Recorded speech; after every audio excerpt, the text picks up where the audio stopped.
I'd like to thank the City of Rancho Mirage and the Rancho Mirage Library for their continued support. Welcome to the World Report, Moment in History. What event in the 1970s saved Israel from extinction? Maury? Well, this is very interesting in the sense that 10 years before that, in the Six-Day War, Israel won one of the great victories that any country's ever won over another one, because the head of the Israeli army was literally put on a blitzkrieg against the Jordanians, against the Syrians, against the Egyptians, and literally ran them right out. He would make the Wehrmacht, the German Wehrmacht, blanch at the power that they were able to use to not only keep those people from taking over Israel, but also by taking over a lot of land. I mean, for instance, the Sinai.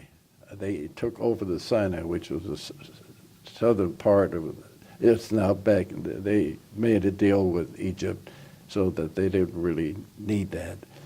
But also the basic northern part of Israel, where the Syrians were shooting down at the Israelis, they were able to take that over. So, but Richard Nixon played a big role in this too, did he not? Absolutely. You know, here again comes the American jury doesn't understand that Richard Milhouse Nixon probably saved Israel when the Israeli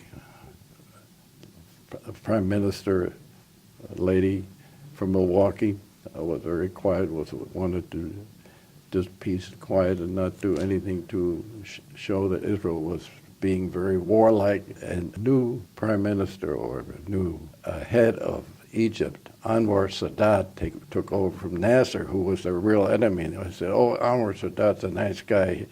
Well, he collaborated with the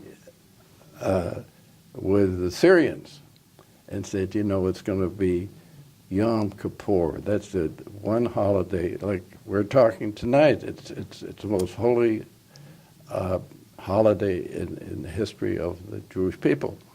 And he said they're going to be in the synagogues and they're going to be at the wall. Not paying attention.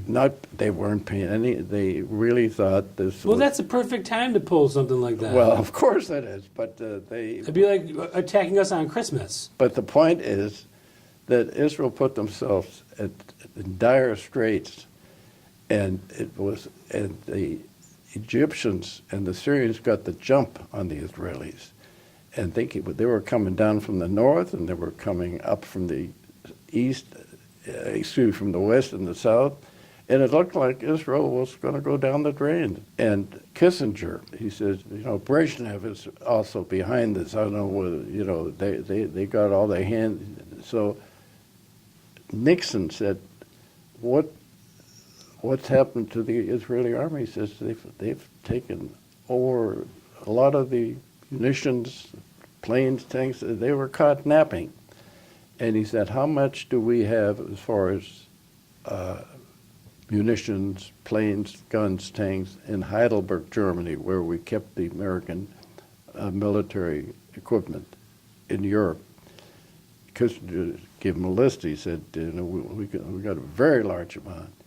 He says, tell me specifically. And do you know what Nixon's answer was after he found that out? So he said, well, what part of it should we be sending to the Israelis, because if they don't get it, they're finished. He says, double it.